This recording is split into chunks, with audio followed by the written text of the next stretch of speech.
Salut tout le monde, VMT Car, cette voiture adore me faire des folies. Je me suis retrouvé avec une fuite d'huile, donc c'est le carter inférieur que j'ai changé, le joint de carter du moins.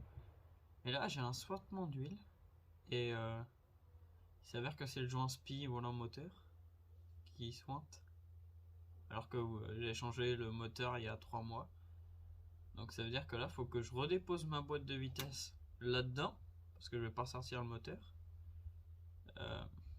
Bah écoutez, quand on n'a pas le choix, on n'a pas le choix. Hein. Bon, la petite liste de courses. Un joint de vidange. J'espère que c'est le bon diamètre. L'huile de boîte. On sort la boîte. Et je pars joint de vidange. C'est magnifique. Ça reste un montage, j'en ai rien à foutre. Un thé, j'en avais besoin. Et là, une loupe de 35, c'est le seul truc qui me manquait pour les échos de cardan.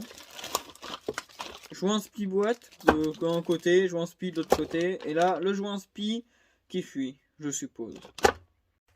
Donc là, à partir de là, j'ai tout ce qu'il faut, moi, pour sortir la boîte. Je pose ma voiture sur chandelle, je démonte les roues, les écrous de cardan, j'enlève la batterie, le calculateur, le support, dire toute la connerie qui est ici. Le filtre à air, je vais l'enlever pour avoir de la place. Anecdote, je vais démonter mon pare-choc. Et non pas parce que j'en ai besoin, mais juste parce que la lame est trop basse. Et tu vois que déjà, je passe mon pied, je passe à peine mon pied en dessous. Donc je préfère démonter mon pare-choc, parce que sinon je vais me faire chier. Et en soi, ça se fait plutôt bien. J'ai déjà fait sur mon 2 litres HD et ça se fait plutôt bien, donc il faut prendre le temps. Jeudi 5 août, vendredi 6, hier Rasso. J'ai une journée pour sortir ma boîte et la remettre dedans pour être OP pour vendredi pour le Rasso. Bon, j'ai ma caisse, des pièces et tout. Là, j'ai tout démonté ici. Les costes, là j'attaque le démarreur. Ici il me reste la sélection de vitesse, donc les 3 biellettes compta sur 306. Tout le tour de boîte, les cardans, et ça sort. Donc tu vois que j'ai tout démonté. Faut prendre le temps, bien évidemment, quand tu fais ça, parce que c'est un coup à faire des boulettes. Et comme j'ai dit, il faut que ma voiture demain elle roule. Donc j'ai une journée, j'ai pas le droit à l'erreur. Donc on continue. Bon bah voilà. On a acheté les outils parce qu'il m'en fallait. Un T3/4 de poids lourd. Hop là.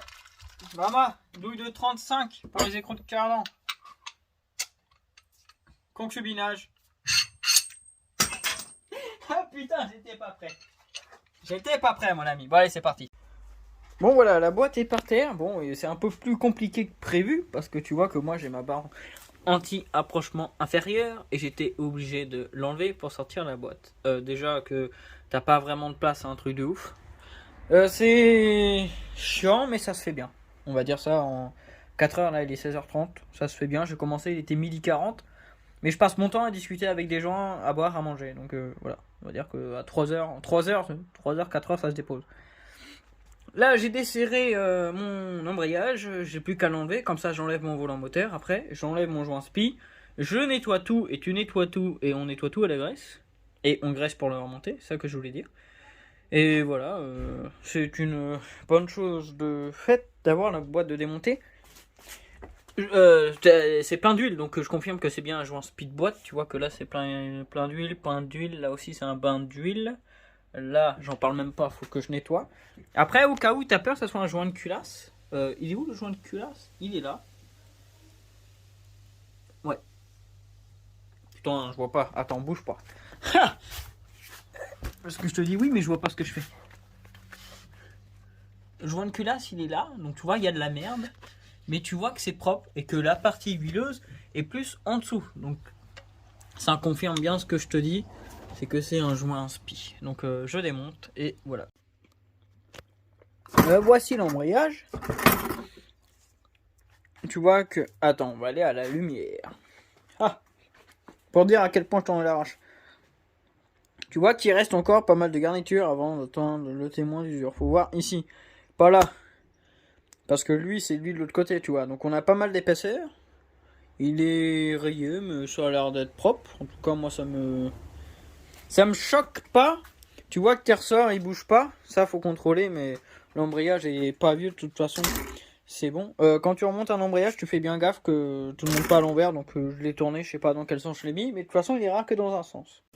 comment contrôler le sens de son disque? Tu vois que là tu as une épaisseur, donc le mien il est assez flagrant, mais t'en as où ça sera plus compliqué, mais tu mets juste ton disque et tu vois s'il touche bien. Donc là on est bon, ça veut dire qu'il se pose dans ce sens là, ça veut dire que je vais le poser tout de suite. Vendu. Et ça veut dire que là je le remonte comme ça moi mon embrayage. Donc voilà les amis de ce qu'il en est, tu vois que c'est plein d'huile partout, donc je me suis pas trompé sur mon diagnostic, c'était bien ce joint spi à 15 €. Donc j'ai fait tout ce travail pour 15 balles. Donc voilà, là j'ai dû nettoyer en frein, Euro répare, placement de produit tiens. J'ai dû nettoyer en frein, je vais tout nettoyer propre, la boîte aussi tu vois qu'elle est dégueulasse.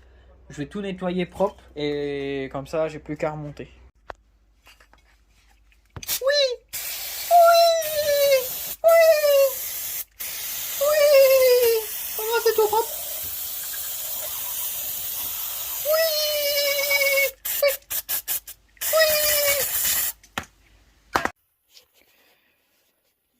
Bon voilà les amis, la voiture est remontée, donc j'ai pas filmé le remontage, à savoir que bien évidemment j'ai remonté à la loctite les vis de volant moteur pour éviter que ça se desserre. Donc ça c'est du frein filet. Attention parce qu'il existe après de la colle d'étanchéité. Donc là c'est du frein filet. Serré au couple, volant moteur, embrayage, berceau, châssis, tout. Je serre tout au couple, comme ça j'ai pas d'emmerde. On a fait un essai, la voiture ne fuit pas, ne fuit plus. Donc c'est déjà une bonne chose. Bon voilà les amis, fin de cette petite vidéo. Il n'y a pas de remontage mais c'est pareil que le démontage quoi. Tu serres au couple, c'est tout, hein. Tu fais attention et tu contrôles quand tu remontes. Vidéo finie, je suis content parce que la chaîne commence à prendre un peu d'ampleur, donc c'est cool. Abonnez-vous à la chaîne YouTube, partagez ça à tes potes parce que des conneries, il y en aura plein d'autres, que ça soit conneries ou tuto mécanique entre guillemets comme celui-ci. Ou même si c'est pas vraiment du tuto. Mais voilà, abonne-toi à mon Instagram aussi parce que tu auras beaucoup plus de contenu sur Insta étant donné que je suis déjà un peu plus actif dessus et que je peux me permettre de faire des trucs encore plus à l'arrache sur Insta. Mais t'inquiète pas, la qualité YouTube ça viendra. D'ailleurs, faut juste attendre que j'ai l'envie de faire de la qualité, c'est surtout ça. Ma voiture roule, donc c'est ce qui compte. Abonne-toi à cette chaîne YouTube, partage à tes potes, et nous on se dit pour la prochaine vidéo. Et c'est bientôt, je te mens pas.